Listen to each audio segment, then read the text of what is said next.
everybody. Welcome to episode 83 of High Spirits. I'm Ben Larson, and as always, I'm joined today by AnnaRae Grabstein. It's Thursday, April 10th, 2025, and we just got back from the So Curious conference in Chicago. We got a great show for you today. We have a legend of the industry. If you've smoked out of a bong, you probably used one of his products, but he's done a lot more since then. 20 plus years in the industry with Dave Daley. Uh, we'll get to him in a little bit, but AnnaRae, you made it home. How was the travel? The travel was okay, but Chicago is a great city. I really enjoy the food and the culture and the people, but damn, does it have shitty weather. Oh my gosh. I've been really enjoying the spring in California the last 2 weeks or so, and I felt like everything was sort of shifting with the green hills and the sunshine, and then you go to Chicago and it is cold and windy and not fun to walk around. we're, So we're we're not exaggerating. The lows in California are higher than the highs in Chicago that's true. by at least 10 degrees. Yeah. And it was shocking. But yeah, I know. I went to a ball game at Wrigley on Monday night, and I was telling my wife about it. I'm like, "Oh, it's my first time at Wrigley," and she's like, "You're gonna go and it's 35 degrees out?" I'm like, "Oh, I didn't think about that." I'm like, and I'm like, can I raid your scarf drawer because I don't own scarves, but I know she had some fairly neutral ones. And so Oh if you yeah. saw me in a scarf in Chicago, then it came out of my wife's scarf drawer. It presents a real challenge if you're a person that likes to travel with only carry-on when you go to a place that's so cold because you need to bring a big warm coat. But Chicago was great. It was really a wonderful event. Hats off to Listen Ventures. I think that they did this incredible job of creating beautiful branding and identity around their event Mhm. that made it something that it made me wanna go to it when I saw the promotional materials and how they were thinking about it, and then it really that brand carried through into the creativity with the way that they curated the content. Yeah, Uh, yeah. it I was not super excited to go because I was just like another conference.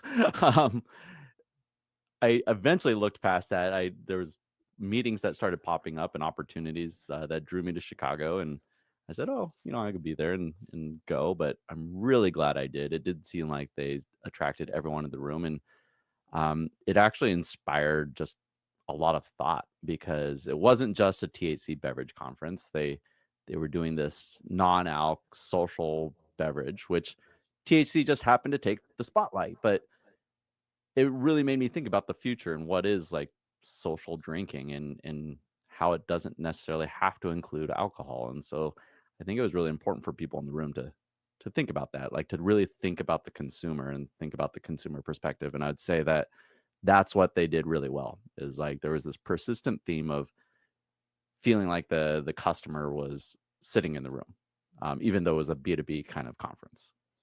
yeah, within that, I'll share that Listen shared on stage, some of the research that they did towards the end of 2024, and they through a bunch of focus groups and surveys, they identified 6 active drinking occasions that they highlighted, and they talked about uh, the consumers' potential kind of resonating with these different occasions. And I have them here I can share.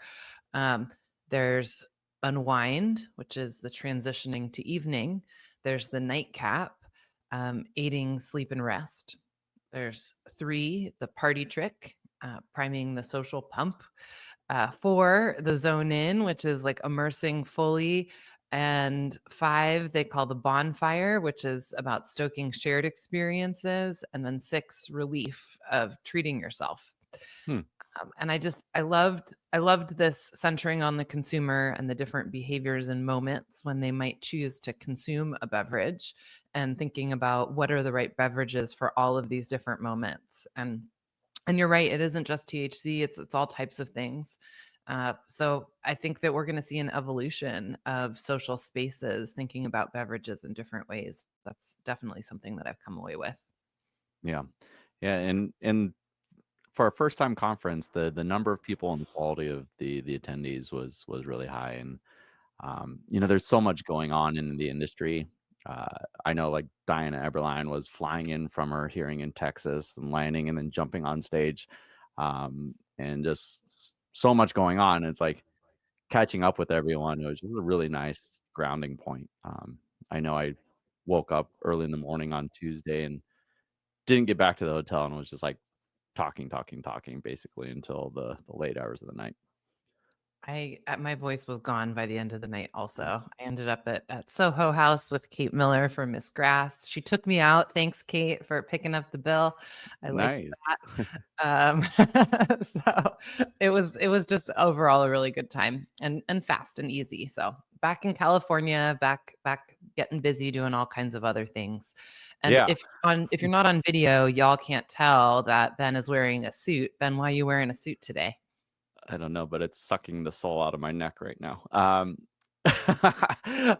I'm leaving immediately after we hang up the phone to go up to Sacramento, and we're having NCIA's stakeholder summit where there'll be representatives from the assembly, from the DCC, and many others in the cannabis and hemp community. So important conversations to be had. California is an important state, and we're in the middle of a legislative session. So uh, yeah, hopefully we have some productive conversations. I am always skeptical though when I spend time in Sacramento. Yeah. Well, and we should do a couple quick little news updates, but then we're going to jump into our conversation with Dave. Hmm. Last week we opined and what I thought was a rant, but I think it actually had some positive outcomes of content that came out of it about the trade war. And that instability that we started metabolizing last week as Americans and as business owners has persisted.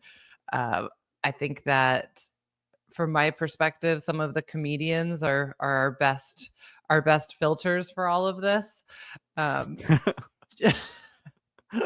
Jimmy Fallon said his quote, I wrote it down for us, is, "Yeah, Trump was like, I just saved the economy from me. You're welcome."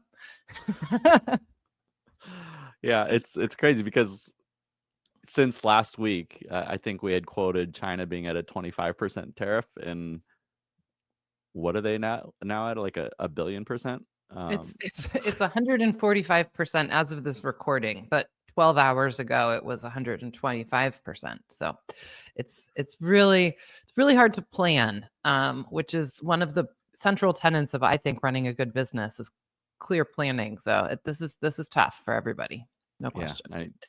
he kind of was failed at building physical walls, so now he's building financial ones. Yeah.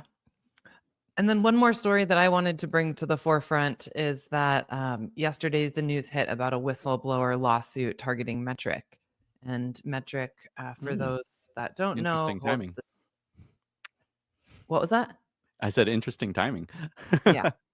Um, Metric holds the track and trace contracts with over 20 states for regulated legal cannabis. And this whistleblower is claiming that the company enabled a vast illegal marketplace by failing to flag suspicious distribution patterns in California, despite contractual obligations to do so. So I am excited to watch how this all unfolds. This is very interesting. So the lawsuit's against Metric.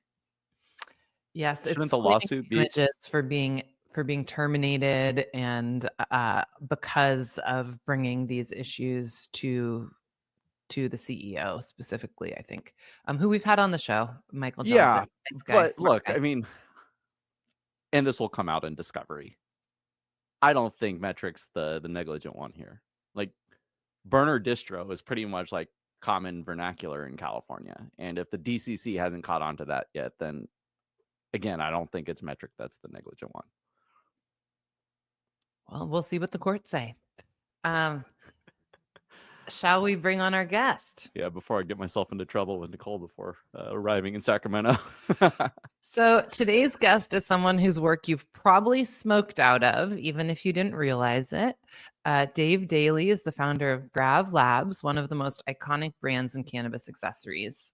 He's known for creating the original Gravitron in his parents' basement, I think, or garage, and shaping the modern glass game. He launched the company in 2004, bootstrapping it from his parents' garage, like I said, into a nationally recognized brand that helped to define the paraphernalia category.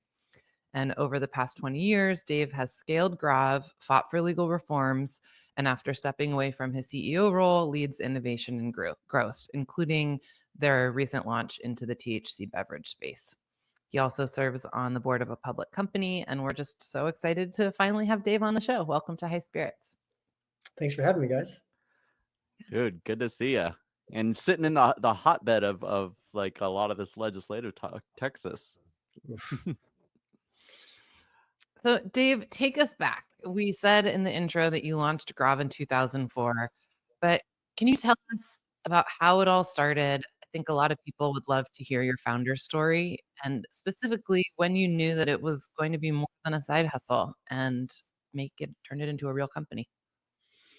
Um, yeah, that goes way back. I mean, when I first had this concept of making a bong, it was actually college, the typical dorm story, where we were making our own gravity bongs. And I'll spare you all of the details, but I went to work for my dad's mortgage company in 2003, and quickly realized, like, hey, I'm probably not into this long term. It was actually right around this, like, the beginning of the loan crisis, and so we um,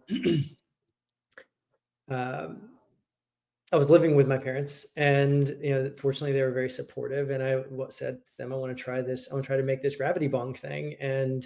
Um, and I went out to, this was my first exercise in design, and I had to go out and figure out what a commercialized gravity bong would look like. Because at the time, I mean, everyone is smoking out of gravity bongs, or everyone, if you're a kid in a dorm, you've made a gravity bong in your sink. And that was actually the initial pushback when I ultimately was able to bring a product to market, this gravity bong. It was like, oh, you can make those at home. And I was like, well, you can make any bong at home. And so, I mean, look, we can go deep into the founder stories. We've talked about this before, but like, the this idea of making an all glass gravity bong in 2004 was an opportunity for me to show up at the Bong trade shows with a product that was like truly differentiated, right? Like no one had ever made a commercially viable all glass gravity bong before. And so it was a license to get into every smoke shop in the country. At the time, there was maybe, I would argue 1,500 real smoke shops in the country. Sure, there was like, there was also sex shops that sold bongs and like other areas that, we would try to like get into.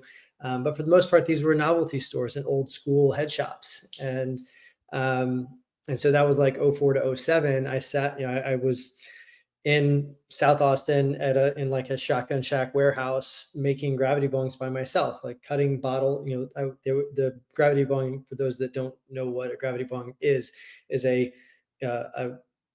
my version of it was a wine bottle, specifically designed, a copy of the 𝗔𝗯cie Chardonnay bottle, and and then I used a vase that I found at Michael's that was just a cylinder vase, and then I had to design a way that the bowl goes in the top that was a clean look, etc. I designed a box that made it look commercialized, um, and I'm doing this all by myself. I had people that were helping me along the way. There were friends that contributed, of course, in helping me sell. But like for the most part, I'm up at the warehouse making, cutting the bottoms off of bottles and packaging them and putting them in boxes myself until 2 o'clock in the morning.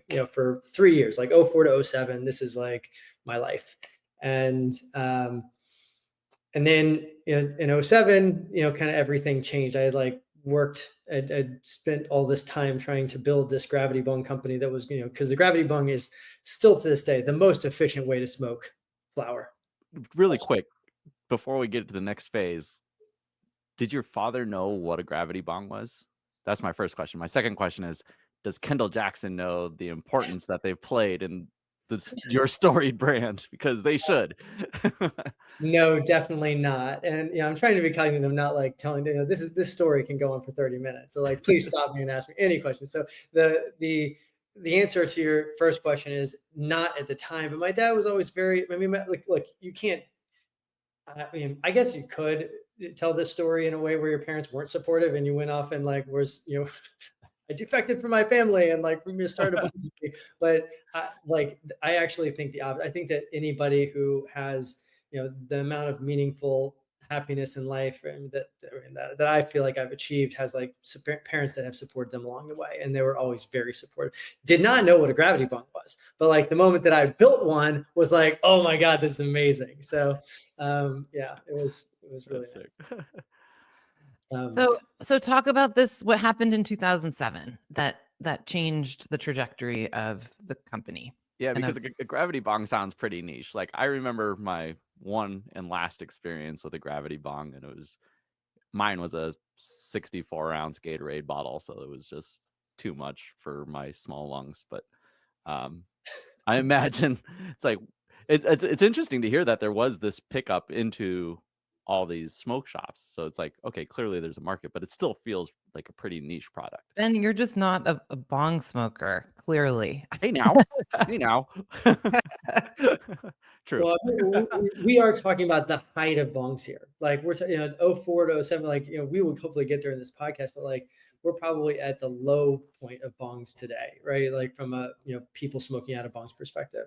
But but at the time we're talking about like, this was the cool thing. Like if you were smoking flower, which is like, something that every single person in the country was doing illicitly, then, it was it was a spectacle and you wanted to create a spectacle. And so part of creating a spectacle is smoking out of this apparatus. And everyone's like, what the hell did that guy just pull out of his closet? Right. So like when you saw it on shelf at a head shop for $50, it was a pretty attractive purchase.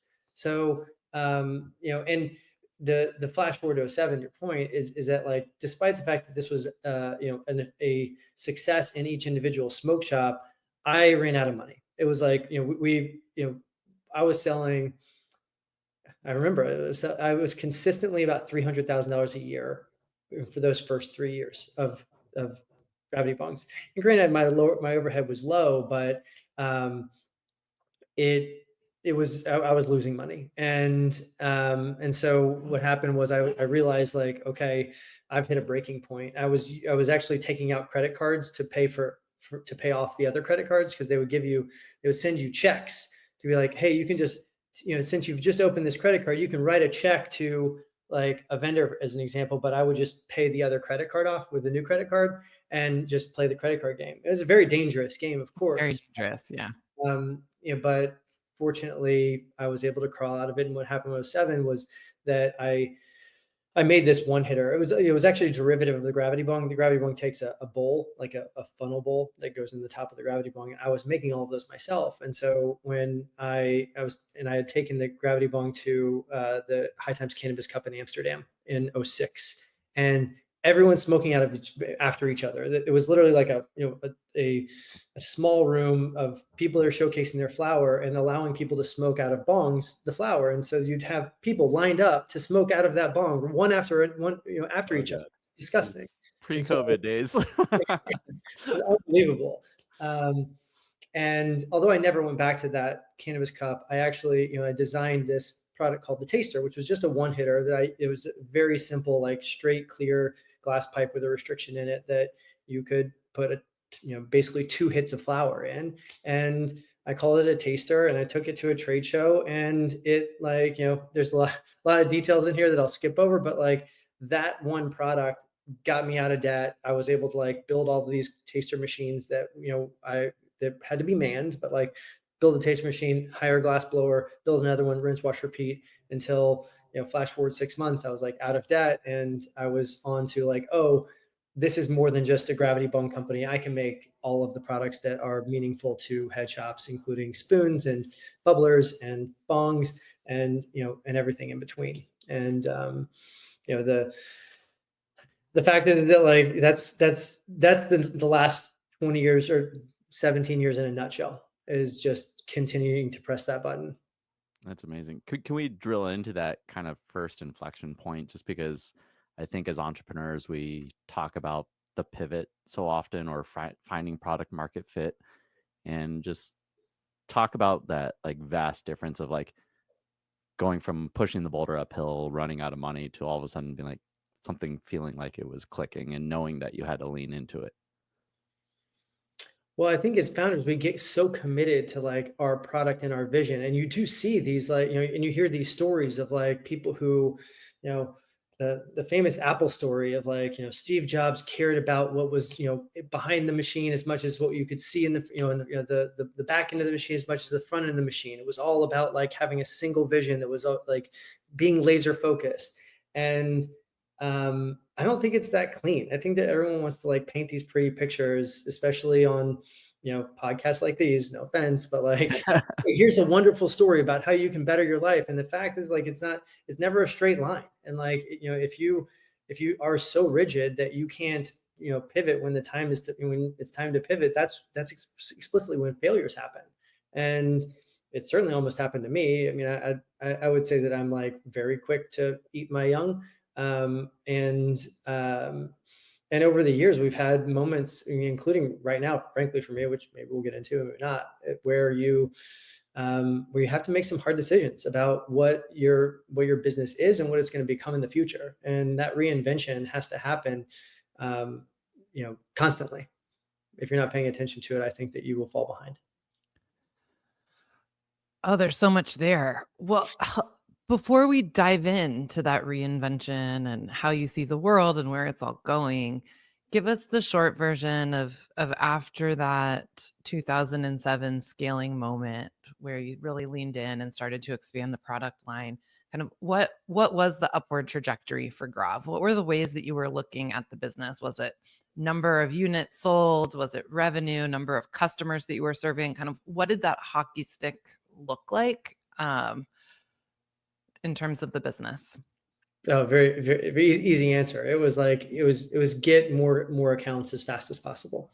And because I just knew that, I've had this metric my whole career. It's like, okay, well, I know that each store sells about 12 gravity bungs a year. A year. That's like Not a like lot. one per month per store. And so it's like, well, I've got, the only metric that I can pay attention to is more store count, right? Like, and because it held true like everywhere. And I didn't have all the stores. Like I remember I had like 600 active stores.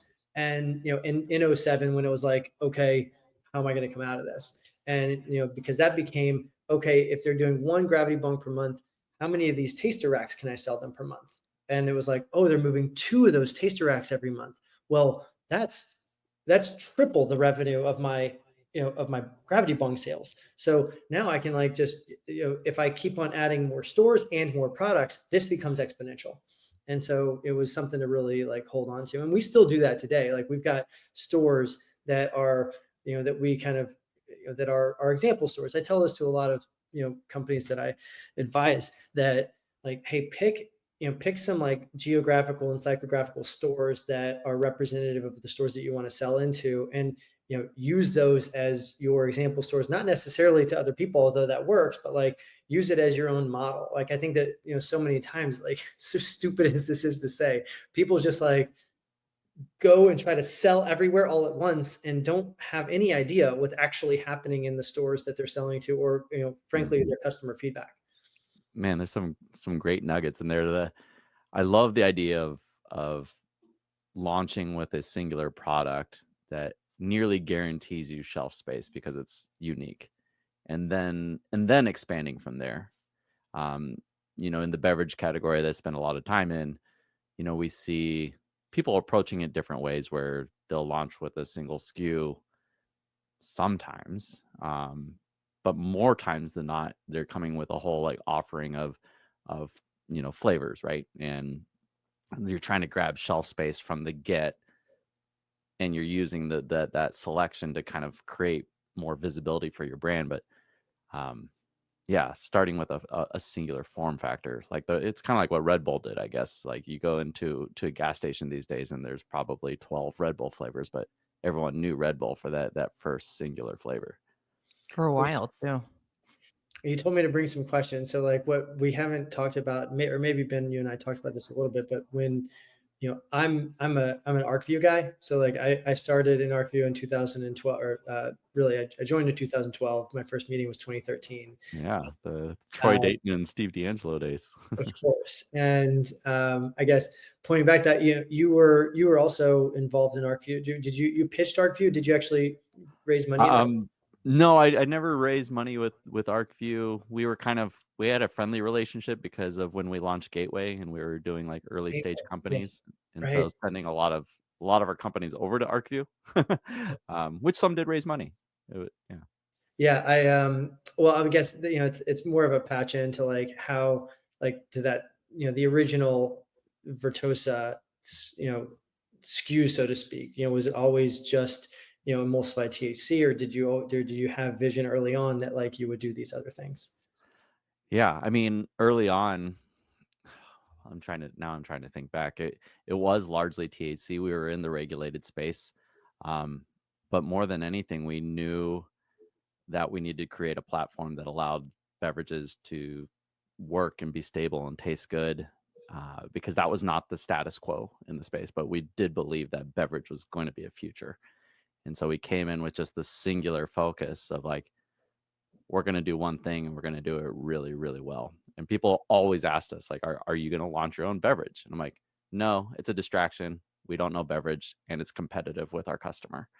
And so yeah, I mean, even today, we're very narrow in what we do in the supply chain, but it's kind of a feature at this point because it's relatively complicated. We found out. I didn't know it was going to be so complicated when we launched. So what I thought we were going to do was probably different than what we ended up doing because we just learned so much about the technology and how it plays into this like really complicated supply chain.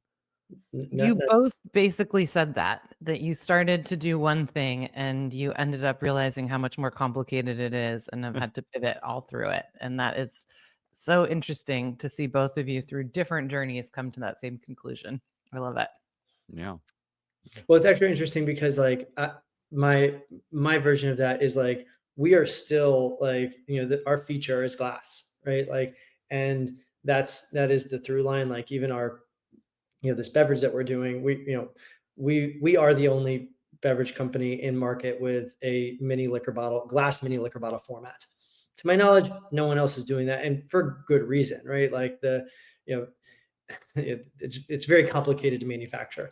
Not I know that we're not at the part where I plug myself yet, but I but the through line is this glass thing, and we're and it's really hard to break away from that as a brand. Like the even at the this past Canada Con, we were presenting our beverage at they gave us an opportunity to put it on the table with the other beverages, and I overheard like three or four people be like, Isn't that the Bong brand?" And it's like at the same time that I'm like, yes, they recognize this. I'm also like, God, we're pigeonholed, right? Like we're, what's the when we're typecasted, right? Like Yeah. like an actor, right? Like we can't get out of this, this actor. Okay, so now that it's here, now that it's on the table, like I want to talk about the like what led to the launch of this beverage, right? Because we're talking about bongs, we're talking about one hitters. Like there's a lot.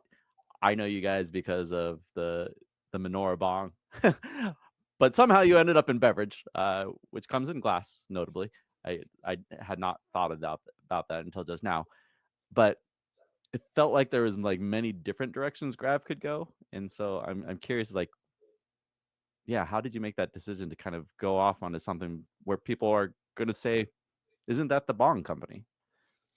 Well, I mean, it's easy to say that, like, oh, you guys decided to go from bongs to beverage, and it's the title of the podcast. So, like, I'm not going to like shut it down. But, Eric, so we don't see Eric, but he's the magic that makes this podcast happen. I'm just going to plug Eric in case you guys don't. And he, prior to this, Eric's like, oh, I remember when you guys did this, pre-filled glass joint in California. And I was like, yeah, that was a wild failure. Like we lost a lot of money trying to do that. And for those uneducated, we tried to become a flower brand in California via like, hey, we know that people are already smoking out of glass. Let's make a pre-filled glass thing and Mm, put it in market. And we found some partners. Turns out the partners were bad, which again, like it might have been the reason for failure, but like I think that the bigger reason was that they, it just was very hard to explain the product, and the bud tenders didn't know how to, et cetera. And it was more expensive than just a regular pre-roll. It's not important what the product was, but like we did try other things, and we've tried a lot of things. I mean, like I've got more failed products under my belt than successful ones. I love the room at your facility where you have like the graveyard of all the different products. It's really It's a great. big graveyard. Yes, we'll flash do a picture of that in post. Anyway, so the story on the beverage is really one of like reading the writing on the walls. I mean, I I was at BizCon in 2023, and I always try to meet up with Josh Rosen there. Josh Rosen is a dear friend of mine. I met him at ArcView. He's the reason why I joined the board of Forefront. He put me on the board of Forefront, and how I know Jerry, who was on the previous podcast, or I guess 2 podcasts ago, and um, and Josh, it was at the time the CEO of Vireo, and so he's in Minnesota, and he's like, hey, this thing is happening with beverage in Minnesota. And, specifically he was like, hey, this category is taking up to 20% of spirit sale, or I guess, I don't know how to categorize it. Take, beer and restaurant sales of beverage is like up to 20% of that, of revenue in these venues. And that's something that you can't like not pay attention to. And so he was like, hey, you need to go make bong water. And he thought that was clever. Like, hey, put this in bong, you sell it, and sell the water in a bong shaped bottle. Like, that's brilliant. And so I actually tried to do that. We went all the way down the rabbit hole of designing a bottle that looks like a bong. I should have shown. Yeah, I should have. That's not brilliant. Nobody wants to drink bong water. Right. Not brilliant. That's right. Fortunately, we didn't do that. But we made the bong. We made the actual That's bong cool. that is a bottle. So I came back from that in 2023, and starting in 2024. I'd also known Ian Dominguez. I'd met him a couple of times, and he was like, hey, you should come to this Canada DataCon. And so I learned a lot about it then. And so we started the journey in 2024 to design the beverage. And if I had known now what I knew then, I could have brought this beverage to market in 3 months. And instead it took us 12 months because this is hard to navigate. I mean, like you guys are both in it, but like, and the cast of characters, but like, it is really hard to design a liquid from the ground up, and hard because like anybody can make I'm not talking shit here. Like anybody can make a flavored fizzy water. There's a good, ecosystem of things to do where you want to make a fizzy water in a can. That is, there are some incumbents that have done a phenomenal job. If you want to jump into that space, it's relatively easy. How to differentiate is very hard. And we're still questioning whether ours is is differentiated enough. So I So will one give you a little bit. I'll give you a little bit of plug just because AnnaRae, I don't think you've had the chance to try it yet, but Dave, I have it right here, actually. crack it open. You'll understand. You like to I've demo. been saving this one. I had 2, and I've drank 1, and I'm saving Okay. it for later. I'm not Okay, going to you open did it have right one. All right, great. Oh, that's right. They were all out on the table at Canada. No, but the amazing thing that happened when I tried it for the first time was like it was that moment where I'm like, this is how you marry the form factor with the craft, which has been a big disconnect for a lot of folks, right? It's just like oh yeah, we can put the plant in everything and create the experience, and like you said, Dave, a lot of times it's about creating a normalized flavor. But when you make the plant the central piece of it, it all of a sudden kind of creates this synchronicity between the form factor and the craft of growing the plant. So just huge kudos there. I remember just like sniffing it and tasting it while we conversed over it, and it was kind of like a beautiful moment for me as a beverage enthusiast. Thank you so Well, much.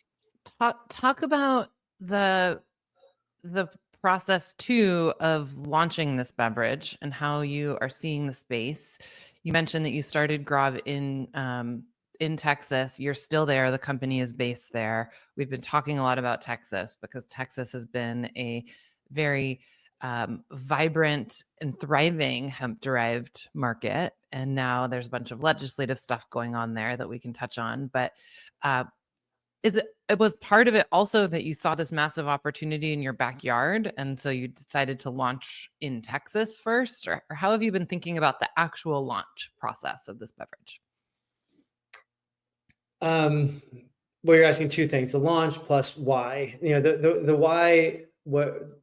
Why we love this is because we fundamentally believe in this form factor. I mean, this has been, if you ask anybody in cannabis beverage, or any functional beverage for that matter, like this is a category that has been a category of sales since like the beginning of humanity, right? And it is a much more palatable consumption method than smoking or vaping or even eating a gummy, right? Like this, and it's in its infancy, so it feels like this is like a moment, and we certainly wanted to capitalize on that moment. We, for the record though, like GRAV, we see ourselves as a cannabis brand, so like this is an entry for us, and frankly, it's an entry because we're in Texas and it's a very limited market. I mean, yeah, you could get into we could exploit the loophole of hemp for, I'm putting this in quotes because I don't want to be cast as a bad actor, but like we don't have a regulatory framework. We prefer not to exist and design products outside of a more rigid regulatory framework. So we don't make flower products, we don't make vapes, we don't make gummies. I mean, we arguably could and should, and that is certainly not something that we're not going to do. But this beverage has been an opportunity for us to showcase kind of our vision of what a GRAV consumable product would look like. I mean, we heavily identify with the smoker. Like we're a bong company, and so we made a beverage for people that like to smoke bongs. So if you probably aren't a bong person, you probably won't like a full spectrum liquid that tastes and feels like you just smoked weed. Well, let's double click on that a little bit, in that a lot of the THC beverage focus has been on traditional Bev Alc channels, liquor stores, primarily convenience stores. You have a very existing and large customer base of smoke shops and dispensaries as well. But have you been thinking that that's where this product should live? Is at the smoke shop, or are you thinking about those other channels as well?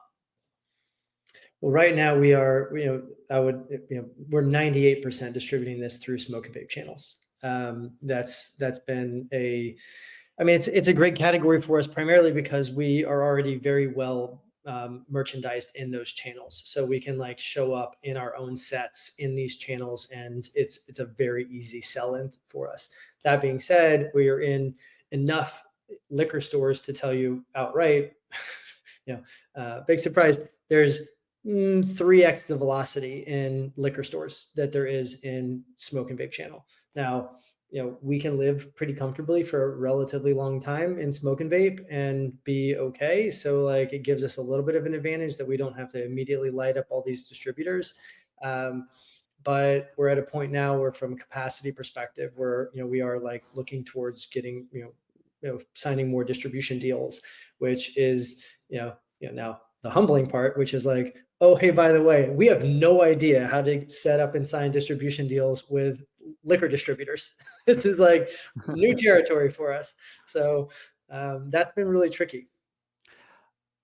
So I don't know if we're ready to jump to this, but like I'm starting Go to for it. think about your perspective, knowing smoking vapes, eh, jumping into this beverage category. But then AnnaRae also mentioned that, well, you also mentioned that it's like you're on the board of a public MSO, and I'm curious as to how your perspective has brought value to that board, or what you think that unique perspective does for the board of a company like that. Um, Well, for the majority of my tenure on this public board, which is Forefront, public knowledge that this is Forefront Ventures, and we have operations in Massachusetts and Illinois and Washington, and a failed experiment in California, wonderfully failed experiment in California, um, and the easy answer on this is simply like product marketing. I mean, that's been where I have that's the majority of my focus on, even within GRAV, product innovation. AnnaRae talked about it, in the introduction. Thank you for that introduction. And so I've been, I felt valuable there. I mean, my wife always asked me, like, do you feel like you brought value to that board meeting?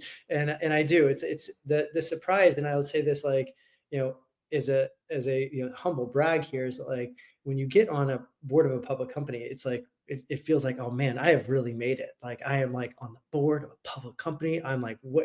And for the record, I'm like way out over my skis here. I'm like, who am I to be on the board of a public company? But, yet again, it's one of those scenarios where, like, oh, like, no one's that smart. No one really knows what they're talking about here, right? Like, and you get on this board, and the board, nobody on the board knows product. Like, these are all financial people. Like, that's all these guys know about. And so the moment that we start going, bring in management, and we start talking about which SKUs are moving, why they're moving, where they're moving, is the part where I get to really drill in and understand, like, hey, why, if pre-rolls are a disproportionate point for sales, like, how should we think about wholesale? Like, there's that the business of the business is where I was able to surprisingly add value, because these boards typically don't have an entrepreneurial lens. And I've been the only independent on this board. And that boards are typically consistent of, like, people who have invested in the company. Yes, you see like Apple and Disney that have these, like, CEOs who've been in other companies. That's not like these small. Every cannabis brand or MSO is a relatively small board of insiders. I love that you have brought this up, because I think that, first of all, just having independent board members is so incredibly important. And I think that it was very smart of Forefront to invite you to be on the board. So kudos to them, especially because where you came from in the smoke shop channel really was the only place that people were interacting in a sort of out of the closet way with the cannabis consumer prior to legalization. And so your insight through that lens, and the way that you understood the consumer as all these new states were turning on, I think was fundamentally different than the way that a lot of people were coming into the market. So I think that's really cool. And you did touch on it, this evolution of focusing on innovation. But what we didn't touch on is you actually, as the founder and former CEO of GRAV, deciding to no longer be the CEO of a company that you started. And because we are really interested in leadership and people's journeys, I would love to talk about that. And when you started to see past being the CEO of a company that you started, what that was like for you. Um, what it was like. Well, I'm sure that this becomes something that founders make a decision about, and specifically, 100% owner founders, make decisions about for a lot of different reasons. For me, it was pretty opportunistic. I was going through some changes in my life, and just so happens that my best friend since I was 5 years old was going through changes in his life, from a career perspective, and came to me in confidence and looking for a company to scale. And I, at the time, was like, this is 2019. At the time, I'm 15 years into this company, and we'd actually just received an offer to an LOI from a public company to get purchased. And so I had gone through this existential moment of, like, should I sell to the public company? Should I keep this private? Like, what should I do? And I was talking to anyone and everyone who would listen, and ultimately decided not to. And for grace, grateful that it didn't happen, because the company that made the offer went to zero. Which is a whole other conversation we can talk about. Oh, that one. Wait, I don't know if I'm at liberty to like talk about it. So, No, no. but point is that I saw Brandon in this moment and was like, and this I'm gonna simplify it, but like I was like, oh, what a better way to, there couldn't be a better way to live my life than to like share this company that I've built with like my best friend and business partner and like, someone who I call brother. I mean, our children call each other uncle. So like, far before we ever made this decision. And but you go into this recognizing that there's a massive amount of risk to it, right? Especially, and I'm sure there's a lot of leaders and founders that that you talk to that that have made the decision to go into business with a friend, and that's very dangerous because you could lose the friendship. If you're willing to lose the friendship, then like sure, go for it. Or that friendship is always going to be the thing that comes first. So what I would advise people is to first start with like 30 years of friendship, and then decide. But it's to answer your question, like how I made the decision was what's much more about like circumstances in my life and recognizing that like who I want to be and how I want to live my life, and frankly my wife now had asked me a long time ago, like, what's your succession plan? And like, I think that that's not something that people think about a lot, especially like people who are running these businesses completely on their own. And I wanted to make sure that like, if, I got hit by a bus, that like my family would be taken care of. And that certainly would have happened if I hadn't have brought Brandon on as a partner. Man, succession planning in every aspect of your business and life, it's just so critically important. We talk about a lot in the Vistage group I'm a part of. But Dave, I want to drill in a little bit more into the relationship with Brandon. So like the premise of 30-year friendship, uncle, that's a good motivator as to, oh yeah, this will work. But since 2019, I'm sure there's been ups and downs within the company. And how do you make sure that you maintain that relationship in those times? Like what is some of the specific advice that you would give? Because I know a couple others in the industry where, they have a similar relationship, and I've already raised it to them as like a third party, like kind of a red flag. It's like really make sure you guys understand what your decision making matrix is like in the future. Um, well, I'm not sure what the question was in there, Yeah, but sorry. It could have been clear. How have you maintained their friendship throughout making hard decisions in the business? well, the easy answer is that the friendship comes first. And, now I say that, but like, obviously there's, we don't always agree. Um, and the point of like disagree, there's an art of disagreement, right? Like, and I think that there's, we're in a moment right now where like, we recently did a round of layoffs, and it's not something that I want to go into, but the people who are still with us at the company right now, we're in a moment where the mantra is like, hey, you're either in camp like, hey, this is so hard and I'm not sure how I'm going to get through it, or we'll figure this out. And in these moments, we can only have we'll figure this out people, right? Mhm. And that's how Brandon and I have always operated. It's like, hey, you can bring me anything and everything, the hardest things in the world. And we've been through the hardest things in the world together already. And so we just are always operating as a we'll figure this out moment. I get to bring the dumbest ideas to him, and he can, shut him down, tell me that's the dumbest idea I've ever heard. And I can't get upset about it. And I need to tell him that, like, hey, the way that you're running this company isn't sustainable, and you're going to have to make some hard decisions about people and processes that are going to send us in a path that like could be a downward spiral, and he has to be okay with that, and I have to support him. And so look, the also, I mean, we didn't get into it, but like, the structure of the deal and knowing, like, yes, it's like, oh yeah, sure, it's just because we're friends. Well, we spent a long time, 6 months of like working on the deal to make sure that this contract between us was airtight, right? Mhm. And that that is a backbone of like, what we know is like, hey, we're married. It's truly a marriage. And Yeah. in every sense, in fact, it's probably more onerous than a marriage, right? Like, um, unfortunately, I've been through a divorce, and I know that divorce was much easier than it would ever be to break up with Brandon. Yeah. AnnaRae Dave's reminding me that I have some homework to do for our marriage. Yes.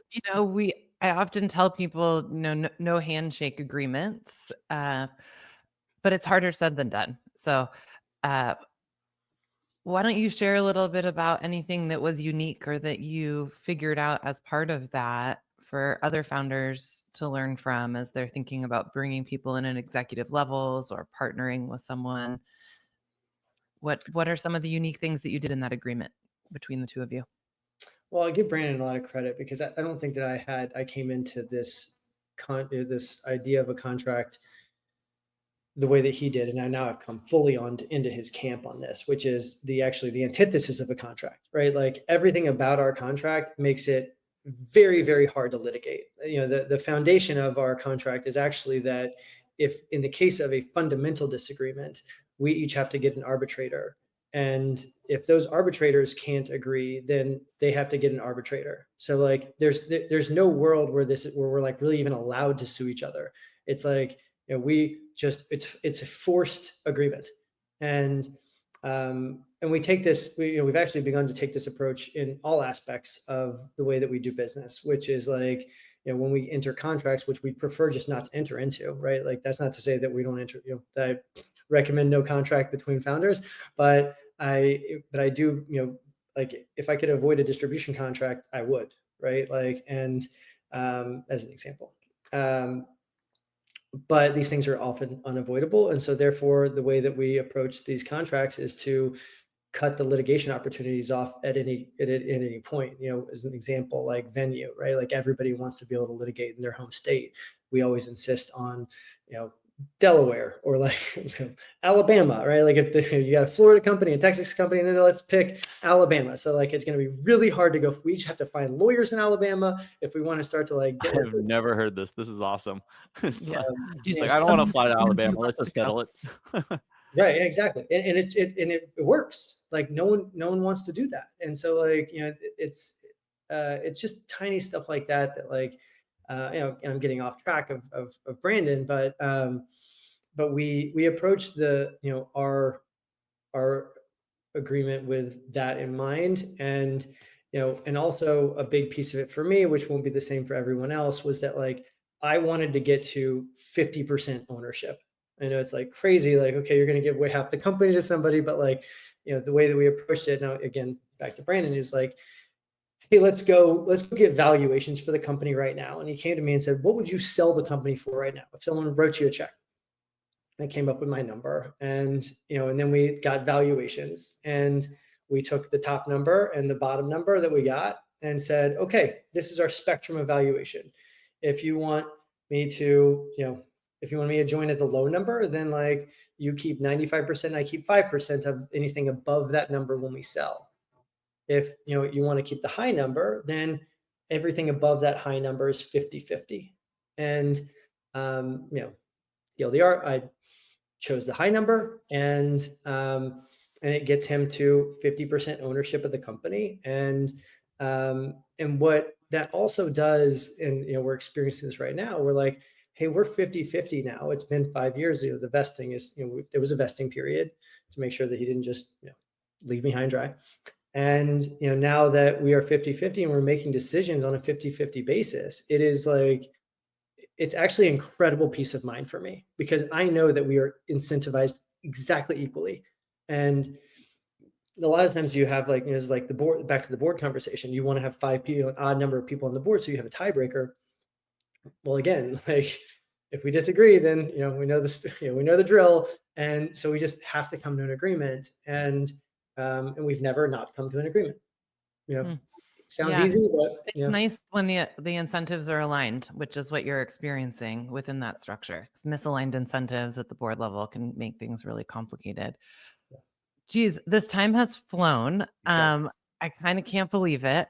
I don't want to end this conversation without getting a quick hot take from you, Dave, about the trade war, because I know that a lot of your manufacturing of your products does happen overseas. So I'd love it if you could just give us your perspective on that quickly for our listeners who are navigating these same questions themselves. Well, I would be remiss not to say that like you should try to cheat it however way you can. I mean, this is, we're all being cheated, in my opinion, out of, our, I mean, if you're making products and you are experiencing, everyone's going to experience this. So like, we happen to be making the majority of our products in China. We're obviously, relatively limited via the beverage that we're making. But everything, even little stuff like the packaging of our beverage has been made in China, and now we're going to need to onshore that. But it's not as simple as like, okay, and we're just going to call a domestic company and get it for the same price that they were selling it for last month. No, the domestic companies are going to raise their prices also.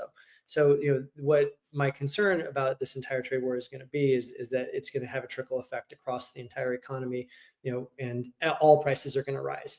And you can't just pick out China and be like, okay, everyone else can supply the rest of the world. It doesn't work like that. Like even, as we actually used this tool during the last trade war where we would reroute our containers through Vietnam, which did not have a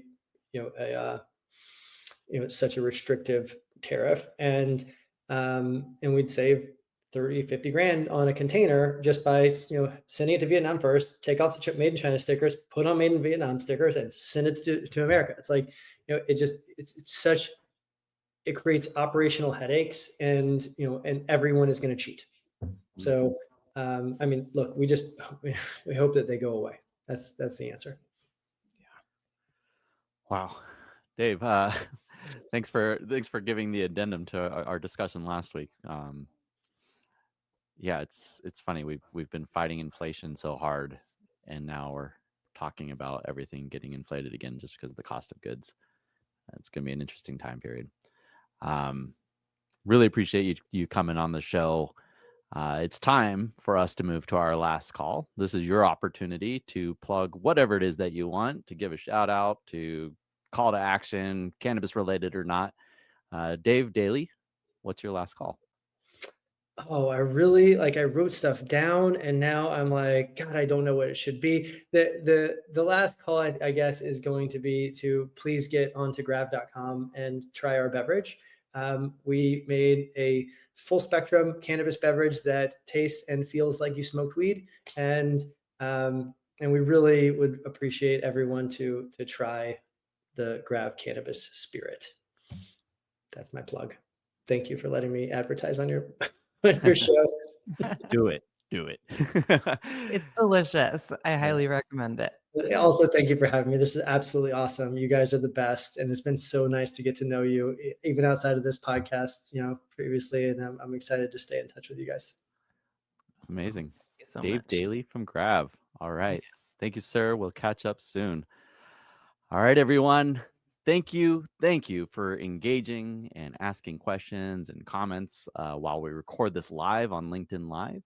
Thank you for listening and rating and reviewing and sharing all the things with our podcast that is available on Apple, iTunes, and Spotify, and everywhere else you listen to your podcasts. Special thank you to our producer, Eric Rossetti. Dave called him out on the podcast. He really is the magic behind the scenes. And of course, our teams at Vertosa and Wolf Meyer. Please subscribe, like I said, do all the things wherever you want to listen to us. But most importantly, folks, stay curious, stay informed, and keep your spirits high. Until next time, that's the show.